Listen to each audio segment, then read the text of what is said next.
नमस्कार, स्वदेश न्यूज देख रहे हैं आप। मैं हूं आपके साथ ऋषभ सोनी और लेकर आया हूं हमारा खास कार्यक्रम मध्यकाल। मध्य प्रदेश सरकार ने किसानों के हित में एक बड़ा और राहत भरा फैसला लिया। सहकारी ऋण खातों में गड़बड़ियों के कारण वर्षों से नए कर्ज और सरकारी योजनाओं में वंचित 5,000 से ज्यादा किसानों के लिए अब कवच योजना सुरक्षा कवच बनेगी। कैबिनेट की मंजूरी के बाद इन किसानों को फिर से संस्थागत ऋण मिलने का रास्ता साफ होगा, जिससे वो दोबारा कृषि गतिविधियों और सरकारी योजनाओं का लाभ उठा सकेंगे। मंत्री परिषद ने सहकारिता विभाग की कवच योजना को अनुमोदित किया। ये योजना सहकारी समिति के ऐसे लगभग 5,000 किसानों के लिए है जिनके ऋण खाते में गड़बड़ियां हुई और जांच में देरी की वजह से किसान सरकारी योजनाओं का लाभ नहीं ले पा रहे हैं। अब ऐसे किसानों को मुख्य धारा में लाकर योजना के तहत नया ऋण मिल सकेगा। निर्णय के अनुसार प्रभावित किसानों को राहत देने के लिए अपेक्स बैंक और जिला सहकारी बैंकों द्वारा अपने स्तर से 50 करोड़ रुपए की सीमा तक की निधि का निर्माण किया जाएगा। राज्य सरकार भी किसान हित में 25 करोड़ रुपए की अंश पूंजी की सहायता एक बार उपलब्ध कराएगी। तो सरकार की इस योजना को लेकर मध्य प्रदेश कैबिनेट मंत्री राकेश सिंह ने क्या कुछ कहा, सुनिए। सहकारिता विभाग का एक बहुत ही महत्वपूर्ण निर्णय है कवच योजना। ये योजना सहकारी समिति के ऐसे किसानों के लिए है कि जहां पर ऋण खातों में गड़बड़ियां तो हुई हैं, लेकिन किसानों का उससे कोई लेना देना नहीं है। लेकिन चूंकि एक बार गड़बड़ी हो जाती है तो वो भी डिफॉल्टर मान लिए जाते हैं और उनको सरकारी योजनाओं का लाभ नहीं मिलता। और ऐसे किसानों को राहत मिले और वे मुख्य धारा में आकर योजनाओं का लाभ ले सकें, इसके लिए ये योजना प्रारंभ हो रही है। और इनको राहत देने के लिए अपेक्स बैंक और जिला सहकारी बैंकों के द्वारा अपने स्तर से निधि निर्माण करके इनको राहत दी जाएगी। इसमें अपेक्स बैंक और जिला सहकारी बैंकों का जो अंशदान है वो 50 करोड़ रुपए की सीमा तक रहने वाला है और राज्य सरकार इसके लिए 50 करोड़ रुपए की अंश पूंजी एक बार में उपलब्ध कराने वाली है।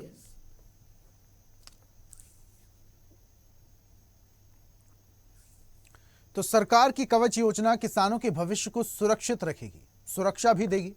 इसी पर आज हम बातचीत भी करेंगे। परिचर्चा में हमारे साथ शामिल हो रहे हैं किसान संघ के प्रांत उपाध्यक्ष कुलदीप सिंह भदौरिया। कुलदीप जी, बहुत स्वागत है आपका।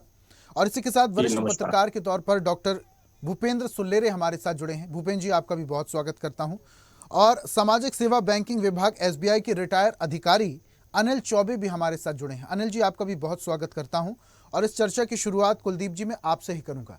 सर, सबसे पहले आपसे समझते हैं कि किसानों के हित में ये जो सरकार कवच योजना लेकर आ रही है, ये कितनी सुरक्षा प्रदान करेगी किसानों को? निश्चित रूप से ये योजना सरकार के द्वारा लाई गई है तो जो किसान किन्हीं कारणोंवश सरकारी समितियों के प्रबंधकों और सचिवों की गड़बड़ करने के कारण से, अनियमितताएं करने के कारण से डिफॉल्टर हो गए हैं, निश्चित रूप से एक उनको मुख्य धारा में लाने के लिए सरकार के द्वारा ये जो कदम उठाया गया है तो भारतीय किसान संघ की तरफ से मैं उसका स्वागत करता हूं। और जो भी अंशदान की बात चल रही है वो अच्छी बात है कि अंशदान है, लेकिन इस पे जो हमेशा से किसानों की समस्याएं रही हैं वो धरातल स्तर पर क्रियान्वयन को लेकर के परेशानियां रही हैं।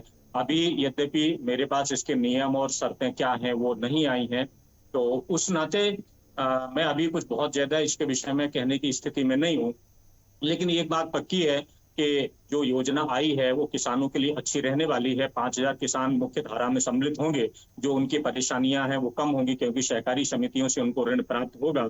तो निश्चित रूप से भारतीय किसान संघ इसका स्वागत करता है और आगे फिर देखेगा कि धरातल के स्तर पर इसका क्रियान्वयन कैसे होता है। जी, लेकिन आपसे समझेंगे कुलदीप जी, क्या आपको लगता है कि 5,000 किसानों को इसका फायदा मिलेगा?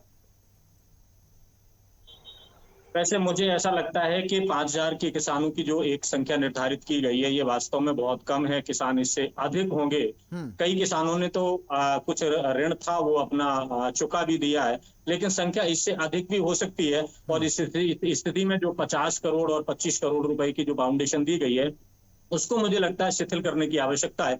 कोई भी ऐसा किसान जिसके साथ में गड़बड़ी हुई है और जो मुख्य धारा में सम्मिलित नहीं है वो छूटना नहीं चाहिए। ये पारदर्शिता अवश्य सरकार को करना चाहिए। तो संख्या बढ़ाने को लेकर भी सरकार को विचार करना चाहिए। वरिष्ठ पत्रकार की तरफ मैं बढ़ता हूं। भूपेंद्र जी, आप पूरी बात सुन रहे थे कुलदीप जी की। कुलदीप जी बता रहे हैं कि कवच योजना वाकई में तारीफे काबिल योजना है। सरकार किसानों के हित में इतना सोच रही है, यही बहुत अच्छी बात है। लेकिन ये जो 5,000 का आंकड़ा है, इस संख्या को, इस आंकड़े को भी सरकार को बढ़ाने के बारे में सोचना चाहिए। और ये जो 50 करोड़ रुपए के बारे में जिक्र किया गया है इस योजना के अंतर्गत, उसके बारे में भी सरकार को सोचना चाहिए। तो क्या लगता है कि सरकार की एक कवच योजना किसानों के लिए कितनी सुरक्षित है? देखिए ऋषभ जी, निश्चित रूप से किसान अगर खुशहाल रहेगा तो देश खुशहाल रहेगा, व्यक्ति खुशहाल रहेगा, समाज खुशहाल रहेगा। और ये हर सप्ताह के मंगलवार को कैबिनेट मीटिंग होती है। पिछले मंगलवार को कल की मीटिंग में उन्होंने कवच योजना नाम से इसको योजना का नाम दिया और कैबिनेट ने इसको पास किया। इस योजना से उनका कहना है कि लगभग 5,000 किसानों को, और अभी मैं भदौरिया जी को सुन रहा था, वो कह रहे थे इससे ज़्यादा संख्या हो सकती है। तो सरकारी जो खाते हैं उन खातों में अनियमितताएं हुई हैं, गड़बड़ियां हुई हैं, और जिसके खामियाजा किसान को भुगतना पड़ा। और वे ना किसान ऋण ले पाए, ना 0% जो उस किसान की योजना होती थी सरकार की, उस पे वो ना उसका फायदा उठा ले पाए। तो इन सुविधाओं से फायदा मिलेगा। और इस व्यवस्था जो गलती हुई है उस व्यवस्था में, चाहे वहाँ के प्रशासनिक रूप से हुई हो या फिर किसान के रूप से जो भी हो, किसान क्यों भुगते उसकी सजा को। तो ये एक अच्छा निर्णय है क्यों सरकार का।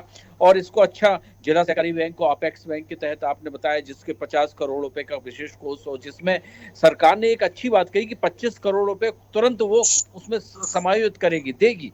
तो ये एक अच्छा पद है। लेकिन मेरा मानना है कि केवल पैसा उपलब्ध कराना एक अच्छी बात है, लेकिन उन अधिकारियों और जिन संस्थाओं ने, जो राकेश जी ने, मंत्री जी ने अपने प्रेस ब्रीफिंग में कल कहा कि उनके संस्थाओं के जो कर्मचारियों और या उनके लोगों की गलती के कारण हुए, तो उनकी जवाबदेही भी होनी चाहिए और उन पे कार्रवाई भी होनी चाहिए। लेकिन मैं ये मानूंगा कि लंबित मांगों को शीघ्र निपटारा करना चाहिए। किसानों की जो मांगे होती हैं, पारदर्शिता सबसे पहले अब ये लागू किया, कैसे अब लागू करेंगे इसको। तो ये जो किसानों की जो करना है, उस योजनाओं में पारदर्शिता पूर्ण लागू किया जाए, समय सीमा तय की जाए और किसानों को बिना आवश्यक कागजी कार्रवाई के बिना ऋण मिल सके। और बैंकिंग व्यवस्था में जो उनकी जो सोसाइटियां हैं या अपेक्स बैंक या जिला सहकारी बैंक हैं, उनकी प्रशासनिक व्यवस्था और भविष्य में ऐसी किसानों की अनियमितताओं और उनके कारण के डिफॉल्टर न हो, इसका भी प्रभाव ध्यान रखा जाए। और बात भी ये है कि सबसे बड़ी बात ये है कि सरकार तो घोषणा कर देती है, लेकिन घोषणा करने के बाद इसकी समय सीमा पे लागू करना और किसानों को तुरंत फायदा मिलना चाहिए ये। लेकिन मैं ये कहूंगा कि ये अच्छी पहल है सरकार की, और सरकार ने बहुत अच्छा सोचा है, क्योंकि इससे स्वावलंबन बढ़ेगा। और जो ऋण माफी योजना होती थी वो एक अलग योजना होती थी, उससे आदमी में एक दूसरा प्रभाव पड़ता था। लेकिन अगर इस तरह से धारणा में किसान को जोड़ा जा रहा है और उसके स्वाभिमान और स्वावलंबन को अगर बढ़ाया जा रहा है, और उसके साथ किसान की जो योजनाएं हैं और उस योजना में उसको पारदर्शिता पूर्ण उसको सहभागिता मिले, तो ये बहुत अच्छा कदम है। लेकिन बाद में मैं ये भी कहना चाहूंगा कि इस सिस्टम को धरातल पे लागू करने के लिए सरकार को एक सिस्टम के समय सीमा करनी पड़ेगी और पारदर्शिता पूर्ण जो डिफॉल्टर किसान हो चुके हैं उनको मुख्य धारा में लाना होगा। ये सरकार की बहुत बड़ी कटिबद्धता होती है। घोषणा करने के बाद उसको अमली जामा पहनाना मुख्य रूप से एक बड़ी चुनौती होती है, क्योंकि वो प्रशासनिक कार्य होता है, वो कर्मचारियों और प्रशासनिक अधिकारियों के द्वारा कराया जाता है। जी बिल्कुल। घोषणा करने के बाद, योजना लागू करने के बाद उसके क्रियान्वयन को लेकर ही सरकार का बड़ा टास्क होता है। अब हालांकि 5,000 किसानों की बात तो सरकार कर रही है, लेकिन कितने किसानों तक ये योजना पहुंचती है ये देखने वाली बात होगी। क्योंकि अभी कुलदीप जी तो कह रहे थे कि इससे कहीं ज्यादा किसान होंगे जिन्हें जरूरत होगी इस योजना की। ठीक है, अनिल जी सुन पा रहे हैं? अनिल जी आपका माइक म्यूट है, शायद उसे अनम्यूट कीजिए प्लीज। अनिल जी मेरी आवाज सुन पा रहे हैं? अनिल जी मेरी आवाज सुन पा रहे हैं? लगता है अनिल जी से संपर्क नहीं हो पा रहा, कुछ तकनीकी समस्या है, जल्दी दुरुस्त करके वापस जुड़ेंगे। कुलदीप जी का मैं रुक कर लेता हूं। कुलदीप जी, अभी अभी भूपेंद्र जी भी बता रहे थे कि काफ़ी ज़्यादा कारगर साबित होने वाली है सरकार की ये योजना। आप अभी कह रहे थे कि ये जो 5,000 का आंकड़ा है, सरकार को इस पे ध्यान देना चाहिए। कई बार ऐसा होता है जब किसानों तक ये जो जानकारियां हैं, जागरूकता के अभाव में कई बार किसानों को नहीं पता होता है कि कौन सी योजनाएं उनके हित में चल रही हैं। कई बार वो इसलिए भी लाभ नहीं उठा पाते। सरकार को एक कैंपेन भी चलाना चाहिए ताकि किसानों तक इस योजना के बारे में जानकारी पहुंचे, और मॉनिटरिंग भी क्या उतनी ज़्यादा ज़रूरी है इस योजना को लागू रखने के लिए, करने के लिए? बिल्कुल बिल्कुल सही बात आपने कही कि जन जागरूकता अभियान तो चलाने की आवश्यकता है। और सही बात यह है कि ये जिम्मेदारी ग्रामीण स्तर पर और शहरी स्तर पर जो भी उसके प्रशासक हैं बैंकों के, तो उनके पास तक ये जिम्मेदारी होनी चाहिए कि जो संबंधित किसान है उस तक कम से कम सूचना पहुंचे, ऐसे डिफॉल्टर किसान कौन कौन से हैं। तो जागरूकता और बहुत आवश्यक है। दूसरी बात आपने मॉनिटरिंग की कही, सही बात तो यह है कि बिना मॉनिटरिंग किए हुए आज शासकीय योजनाओं का धरातल स्तर पर क्या दुर्गति हो रही है, कुछ कहने लायक नहीं है। आप किसी भी क्षेत्र में आप देख लीजिए, किसी भी विभाग को उठा के देख लीजिए, उसमें सहकारिता विभाग में तो वास्तव में बहुत बड़ा झोल है। किसानों के साथ क्या क्या नहीं हुआ है। यद्यपि अब थोड़ा सा रुक गया है, कारण इसका ये है कि ऑनलाइन होने के कारण से, कंप्यूटराइजेशन होने के कारण से थोड़ा सा कमी आई है। अन्यथा की स्थिति में पुराने समय में तो जब मैं घटनाएं सुनता था, अपने गांव में बैठ करके बुजुर्ग बातें किया करते थे, चूंकि उस समय राय देने की सुविधा हमारे पास नहीं थी, उम्र वह छोटी थी, लेकिन ग्रहण करने की क्षमता थी, तो उनकी बातें सुनते थे कि फलाने आदमी क्या पता ही नहीं चला, 4 साल बाद, 5 साल बाद, 10 साल बाद मालूम चला कि उसके ऊपर ऋण है। बेचारे बड़ी मुश्किल में हुआ करते थे उस समय, किसानों ने वो परिस्थितियां देखी हैं।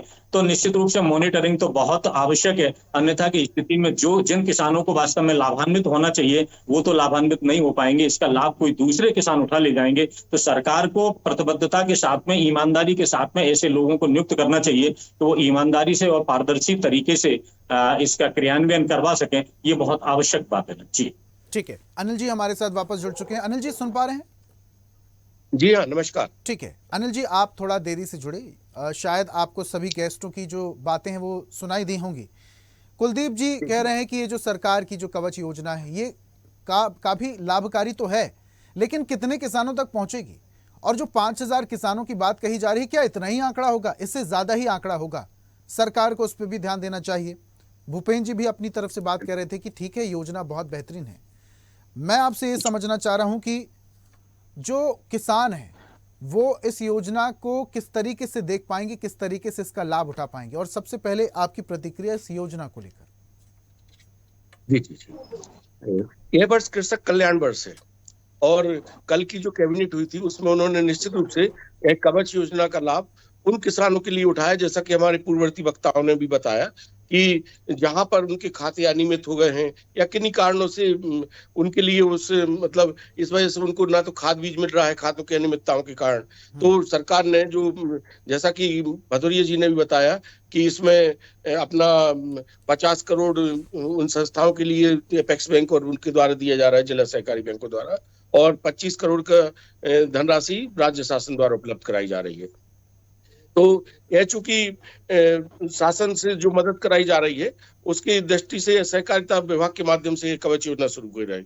अब इसके तहत क्या होगा कि किसानों को मुख्य धारा में लाकर नया ऋण भी मिल सकेगा, उन्हें खाद बीज भी उपलब्ध हो सकेगा। तो जो आप कह रहे हैं कि 5,000, तो एक्चुअल में क्या है कि इस योजना में पात्र किसान जो है ना उनको कलेक्टर को आवेदन देना पड़ेगा और कलेक्टर की अनुशंसा के बाद इनके लिए नया खाता खोला जाएगा और खाद बीज के साथ नकदी लेने की पात्रता भी होगी। तो जितने भी आवेदन आएंगे उन आवेदनों का तो निराकरण कलेक्टर की अध्यक्षता में जो समिति बनेगी वो तो करेगी ही। अब वो हो सकता है निश्चित रूप से 5,000 से अधिक जो भी होंगे, जो पात्र किसान होंगे उन्हीं के लिए लाभ मिल सकेगा। उसमें अभी निर्धारित किया गया 5,000, कोई 5,000 हमें नहीं लगता कि राज्य शासन की सीमा रेखा रहेगी। जितने आवेदन आएंगे उनको आवेदन पर। अच्छा अनिल जी, अभी कुलदीप जी से हम जिक्र कर रहे थे, मॉनिटरिंग को लेकर हमारी बातचीत हो रही थी कि सरकार को इस योजना को लेकर और भी जितनी भी किसान हितैषी योजना है उनको लेकर एक मॉनिटरिंग टीम बनानी चाहिए, एक जागरूकता अभियान चलाना चाहिए। कैंपेन की बहुत ज़्यादा ज़रूरत है, क्योंकि गांव कूचों में जब सुविधाएं नहीं होती हैं, जब अभाव होता है, तो किसानों तक जिन्हें वाकई ज़रूरत है उन तक ये योजनाएं नहीं पहुँचती। क्यों? क्योंकि उन्हें इस बात की जानकारी नहीं होती। तो सरकार को सबसे पहले किसानों को इस बारे में जानकारी देना होगा तब जाके वो इन योजनाओं को उठाने के लिए आगे बढ़ेंगे? क्या लगता है आपको? बिल्कुल, आपने बिल्कुल सत्य कहा है, क्योंकि क्या है, योजनाएं तो जितनी भी जनकारी होती हैं, जन कल्याणकारी होती हैं, लेकिन उनका योजनाओं का लाभ वास्तविक पात्र तक पहुंच रहा है कि नहीं पहुंच रहा है, यह भी सरकार की ही जिम्मेदारी है। तो आवश्यकता इस बात की है कि इस योजना की पात्रता, लाभ, आवेदन प्रक्रिया की जानकारी किसानों को सरल भाषा में उपलब्ध कराई जाए, ताकि वे योजनाओं का लाभ लेकर अपनी आर्थिक स्थिति में भी सुधार कर सकें और पुनः कृषि व्यवस्था में अपनी मुख्यधारा में जुड़ सकें। यदि किसानों को सही समय पर सही योजना, सही प्रक्रिया, सही मार्गदर्शन मिल जाए, तो न केवल अपनी आर्थिक परेशानी से वो मुक्त हो जाएंगे, बल्कि आत्मनिर्भर कृषि और ग्रामीण अर्थव्यवस्था को भी मजबूत बनाने में अपना महत्वपूर्ण भूमिका अदा कर सकेंगे। ठीक है, ओके। मैं भूपेन जी का रुख कर लेता हूं। भूपेन जी, अनिल जी अपनी अलग बात कह रहे हैं किसानों को लेकर कि किसानों को जब ये सुविधाएं मिलने लगेंगी तो कहीं ना कहीं एक आप स्वाभिमान की भी बात कर रहे थे कि हर व्यक्ति में अपना स्वाभिमान होता है, लेकिन कई बार योजनाओं का लाभ वो अपने स्वाभिमान के कारण भी नहीं उठा पाता है। सरकार ये जो बीच का रास्ता निकाल रही है कि किसान का स्वाभिमान भी बना रहे, उसकी मदद भी हो जाए, क्या इन अमाउंट के जरिए इन किसानों के स्वाभिमान को बरकरार रखते हुए उनकी मदद करना संभव है इस योजना के जरिए, कवच योजना के जरिए? बिल्कुल ऋषभ जी, बिल्कुल है। अगर सरकार और राजनीति इच्छा शक्ति हो तो कोई भी काम कर सकते हैं, और हमने समय समय पर सरकार की राजनीति इच्छा शक्ति के तहत बहुत से कार्यक्रमों को देखा है और योजनाओं को देखा है, धारा में उनके अच्छे परिणाम हुए हैं और राजनीतिक रूप से भी हुए हैं, और वोटिंग लिस्ट पे वोटिंग के कारण भी हुए, उसके राजनीतिक फायदे भी मिले हैं। किसान एक बहुत बड़ा वोट है, और साथ साथ किसान किसी भी अर्थव्यवस्था की रीढ़ की हड्डी होता है, और किसी भी समाज के लिए और राष्ट्र के लिए वह सुखदायी प्रदान करने के लिए एक आयाम है, एक टूल्स है, और उसके लिए बिल्कुल रूप से सोचना चाहिए। और लगातार हमने देखा भी है, सरकार की नीतियां भी उसी तरह से होती हैं। लेकिन बात वही यहीं पे है जो कहा जा सकता है। अभी भदौरिया जी ने भी कहा था कि जब हम छोटे थे, बिल्कुल सही कह रहे हैं, कईयों पे 5 साल बाद ऋण निकाल देते थे और फिर उनकी कुर्कियों के ऑर्डर निकल जाते थे।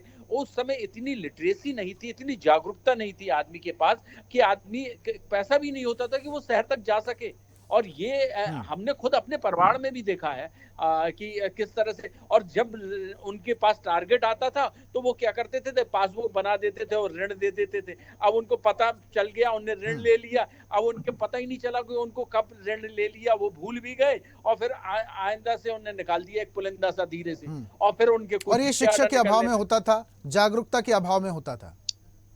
नहीं, जागरूकता, देखिए जागरूकता तो व्यक्ति, देखिए किसी भी शासकीय, वो पहले ये एक ट्रेंड था कि सरकार का जो पैसा ले लिया है वो देना नहीं है, ये एक मोनोपोली थी, मैं आपको बताऊं। और ये अगर देना भी है तो कभी देना ही नहीं, अगर ले भी रही सरकार तो नहीं। लेकिन जब सरकार सोसाइटियां लगातार घाटे में जा रही थी, चाहे वो किसी भी स्टेट की हो, और वहां पे क्या होगा कि सरकार अपने लोगों के, क्योंकि सहकारी राजनीति का बहुत बड़ा अंग होती है, और सहकारिता से ही सरकारें आती हैं, जिनमें सहकारिता की कमांड होती है, वो सरकार पे राज्य में हो चाहे केंद्र में हो, वो भूमिका निभाते हैं। तो ये राजनीति सहकारी की बहुत बड़ी राजनीति, तो ये इसके दुष्परिणाम ही देखे। फिर लोग बाग, नई पीढ़ी आई थी तो वो कर्जा लेने से डरने लगी थी, कर्जा ही नहीं लेती थी उनको, अब उनका टारगेट पूरा नहीं हो पाता था, तो ये वो लोग जा के, तो ऐसी बहुत सी विषमता है। लेकिन मैं ये मानता हूं कि 5,000 लोगों के लिए जो किसान कवच योजना बनाई है, सबसे बड़ी चुनौती सरकार के पास ये है कि समय सीमा पर उसको धरातल रूप में पारदर्शिता के रूप से, जो किसान हैं, क्या होता है कि जो होते भी नहीं है उनको भी शामिल कर देते हैं कई योजनाओं में, और ये बहुत बड़ा एक वो है। तो ये सब चीजें, और वो डरते नहीं है, सबसे बड़ी बात ये है। आप देखिए ना, सोसाइटी के लोग हर जिले में FIR दर्ज होती है हर साल, खरीदने में, बीज बेचने में, फलाने में, और उसके बाद भी वो हर साल पकड़े जाते हैं। तो ये कहीं ना कहीं हमारे सिस्टम में सरकार के प्रति उनकी, क्योंकि वो वहां की जो राजनीति लोकल रूप से होती है वो बहुत सक्रिय होती है, और गांव में जब से राजनीति पहुंची है ना, वो सब जो सिस्टम बिगड़ गया है। राजनीति एक बहुत समृद्ध भारत के लिए या समग्र विकास के लिए जरूरी भी है, लेकिन राजनीति की दिशा और दशा कहाँ तय करना है, ये भी महत्वपूर्ण है। तो मैं कहूंगा सरकार की निश्चित रूप से जो 5,000 किसानों के लिए जो कवच योजना है, उसका नाम भी बड़ा सुंदर दिया है। अब वो कवच के रूप में चारितार्थ हो और वो शाब्दिक रूप से न रह के वो उनका कवच बने, उनको सरकारी योजनाओं का जो उनका डिफॉल्टर है वो उससे आउट हो, उनको फिर से ऋण मिले और वह पूंजी अपने कृषि में लगा सके और उनको बीज खाद जो भी चीजें हैं वो सब मिल सके। और जो शून्य दर पे ब्याज दर पे वो किसान कुछ भी पैसा खर्चा करता है वो अपने पर, क्या है, छोटे किसानों की सबसे बड़ी समस्या होती है। बड़े किसान तो सब समृद्ध हैं और वो इतने जागरूक हैं कि वो दूसरों का भी, हमें लगता है कि दूसरों की वही लेके अपनी योजनाओं में फायदा ले लेते हैं। तो ठीक है, वो किसान की बात है, लेकिन मैं आपको कहूं सबसे बड़ी बात ये है कि जो छोटा किसान है उसको कवच बने सरकार और उनको मुख्य धारा मिलाए और मुख्य धारा लाने के बाद उनको भी एक समृद्ध किसान बनाए, उनकी हर चीज से समय पर बोनी हो, समय पर उनका उत्पादन हो और खरीदी भी हो। हमने देखा अभी विगत 10 दिनों में जिस तरह से किसानों ने, इससे पहले भी हमने डिबेट की थी आप किसी के साथ, तो उसमें भी जब किसान आंदोलन कर रहे थे तो सरकार को झुकना पड़ा। तो ये जो व्यवस्थाएं हैं वो व्यवस्थाएं ऐसी बने जो सहज हो और अनुरूपपूर्ण हो, पारदर्शितापूर्ण हो और उस व्यक्ति को ही फायदा मिले। तो ऐसी योजना बने तो निश्चित रूप से तो कुल मिला के जिन किसानों के लिए ये योजना बनाई जा रही है उन्हीं किसानों को इसका फायदा मिलना चाहिए। बीच में जो लाइन के बीच में से किसान घुसाते हैं और जबरन योजना का लाभ ले लेते हैं, सरकार को यहां पर फिल्ट्रेशन करने की जरूरत होगी। ठीक है, मैं आऊंगा आपके पास। मैं अनिल जी का रुख करूंगा। अनिल जी, सरकार जो है वो 50 करोड़ का विशेष फंड सरकार बनाने जा रही है। ये फंड किस तरीके से काम करेगा, जरा ये बताइए, क्योंकि इस वक्त ये जो प्रोग्राम है तमाम दर्शकों के साथ हमारे हजारों लाखों किसान भी देख रहे हैं, ये उनके फायदे की बात। बिल्कुल, निश्चित रूप से एक्चुअल में सरकार इसको 25 और 50 करोड़ यह मिला के फंड जो क्रिएट कर रही है वो कवच के लिए तो कर रही है, क्योंकि उसके योजना के माध्यम से वो कवच के लिए अपनी सुरक्षा राशि उनको उपलब्ध कराएंगे, जिससे किसान के खाते दुरुस्त होके वो अपने नए ऋण के लिए पात्र हो जाएंगे। किसान हमारे प्रदेश की अर्थव्यवस्था की महत्वपूर्ण आधारशिला भी है, इसलिए किसी भी किसान का यदि किसी कारण से वो आर्थिक संकट में आ जाता है तो उसके भविष्य का अंत नहीं है, बल्कि उसे सही मार्गदर्शन और उचित अवसर देने की आवश्यकता का संकेत है। और मध्य प्रदेश शासन का यह क्रांतिकारी कदम ही कहूंगा मैं कि उसने जो किसान इस तरह से किन्हीं कारणों से, जैसे कि हमारे पूर्ववर्ती साथियों ने भी बताया कि किन्हीं कारणों से खाता अनियमित हो जाए या कई जगह गबन के का आरोप भी लगे हैं कई सहकारी बैंकों में या कुछ में भी, तो सरकार की योजनाओं का वास्तविक उद्देश्य तभी पूरा होगा जब, जो हमने पहले भी बोला, कि जब जानकारी अंतिम पंक्ति के खड़े किसान तक पहुंचे। किसान मजबूत होगा तो गांव मजबूत होगा, गांव मजबूत होगा तो मध्य प्रदेश मजबूत होगा, और मध्य प्रदेश मजबूत होगा तो देश मजबूत होगा। चलिए, बहुत बढ़िया बात कही आपने। कुलदीप जी, अक्सर देखा गया है, चूंकि आप किसान संघ के प्रांत उपाध्यक्ष, कई किसानों के साथ आपका उठना बैठना होगा, कई किसानों से आपकी बातचीत भी होती होगी। अक्सर देखा गया है कि उन किसानों को योजनाओं का लाभ मिलने में थोड़ी कठिनाई होती है जिन्हें वाकई ज़रूरत है। कई बार बहुत सारे अभाव हो जाते हैं, कई बार जानकारी का अभाव होता है, कई बार अशिक्षा एक अभाव के तौर पर काम करती है। ये सारी बातें अलग हैं। सरकार ऐसा क्या करे कि इन योजनाओं का लाभ सीधा उन्हीं किसानों तक पहुंचे जिन्हें वाकई ज़रूरत है? एक जो फिल्ट्रेशन का काम होना चाहिए, सरकार इसको बखूबी कैसे कर सकती है? देखिए ऋषभ जी, सबसे पहली आवश्यकता तो जन जागरूकता अभियान चलाने की। आज सही बात यह है ना कि जो अभी थोड़ी देर बाद हमारे साथी कह रहे थे कि अशिक्षा, बिल्कुल सही बात है। अब अशिक्षा उतनी बड़ी समस्या नहीं रही है, क्योंकि सबके हाथ में एंड्रॉयड मोबाइल है। अगर पिता के हाथ में नहीं है तो बच्चों के हाथ में तो अवश्य है, प्रत्येक घर में है। तो अब ये संभव है कि जानकारियां उन तक पहुंचाने का एक सहज और सुलभ तरीका हमारे पास उपलब्ध है। और दूसरी बात यह है ना कि प्रत्येक संस्था के स्तर पर एक सूची बननी चाहिए कि वास्तव में कितने वर्ष तक, अभी इसमें अभी तक ये एक बात नहीं खुली है कि कितने वर्ष पूर्व तक के किसानों को इसमें लेना है। ये तो वो सूची उपलब्ध हो जाएगी तो एक बहुत सहजता के साथ एक सूची बन जाएगी, और वो सूची बनने के बाद और फिर उनके घर तक जा करके, क्योंकि हमारे पास सरकार का जो एक सिस्टम है, एक दूसरा काम सरकार और कर सकती है ऋषभ जी। एक तो मैंने सोशल मीडिया के माध्यम से बताया, दूसरा क्या है कि सरकार के पास आंगनवाड़ी केंद्र के रूप में एक कार्यकर्ता और उनकी सहायिका, पंचायत सचिव, पटवारी, इतना एक कम से कम 4-5 लोगों का एक पूरा नेटवर्क है जिसके माध्यम से इनकी पहुंच हर व्यक्ति, हर परिवार, हर घर तक है।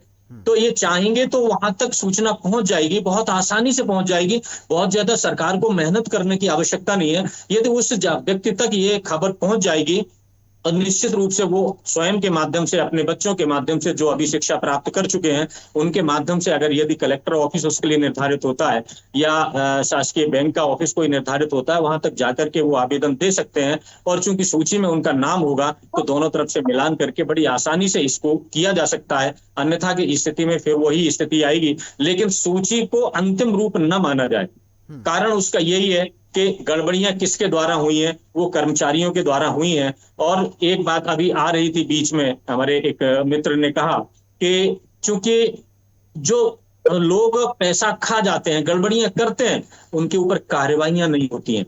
अगर ठीक से कार्रवाई सरकार के स्तर पर हो तो इन लोगों के अंदर डर पैदा हो। आज भी ऐसे कई सचिव हैं, प्रबंधक हैं, जो किसानों से वसूली करके खा जाते हैं। और थोड़ा बहुत नहीं, हजारों लाखों की बात नहीं, करोड़ों तक ये पैसा पहुंच जाता है। और उसके बाद भी उनसे वसूली आज भी किसी से भी, मैं कई जगह से जाता हूं, कई जिलों में बात होती है, शायद ही कोई ऐसा शासकीय कर्मचारी होगा जिससे वसूली की जा सकी है। तो ये जो हमारी कह रहे हैं कि मॉनिटरिंग है और पारदर्शिता है, क्या ऐसा सिस्टम है, क्या ऐसी मजबूरियां हैं कि सरकारें उनसे वसूली नहीं कर पाती हैं। जबकि एक किसान के पास अगर 10, 20, 25, 50 हजार लाख भर का हो जाए तो उसके घर पे कुर्की करने वाले पहुंच जाते हैं, उसका ट्रैक्टर उठा लिया जाता है, उसकी भूमि की कुर्की करने लगती है, उसके स्वाभिमान को ठेस पहुंचाई जाती है, उसका अपमान किया जाता है।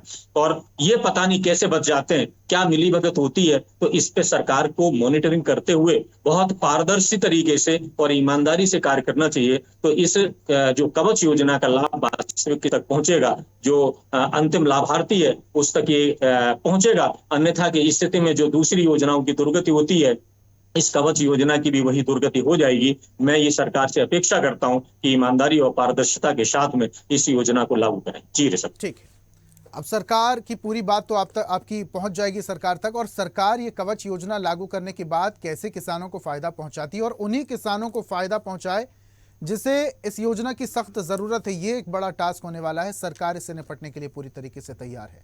आप सभी मेहमानों का हमारे साथ जुड़ने के लिए, चर्चा में शामिल होने के लिए और अपने तर्क रखने के लिए बहुत बहुत धन्यवाद। तो आज मध्यकाल में बात कर रहे थे सरकार की कवच योजना की। सरकार ने कवच योजना लॉन्च की है और इसके चलते जो किसान डिफॉल्टर घोषित हो चुके हैं उनकी मदद सरकार इस योजना के तहत करने जा रही है। खास कार्यक्रम में फिलहाल इतना ही। नमस्कार। और ऐसी ही ताजा खबरों के लिए लाइक, फॉलो और यूट्यूब पर सब्सक्राइब कर बेल आइकन जरूर दबाइए और हर अपडेट के लिए विजिट कीजिए स्वदेशलाइव.com।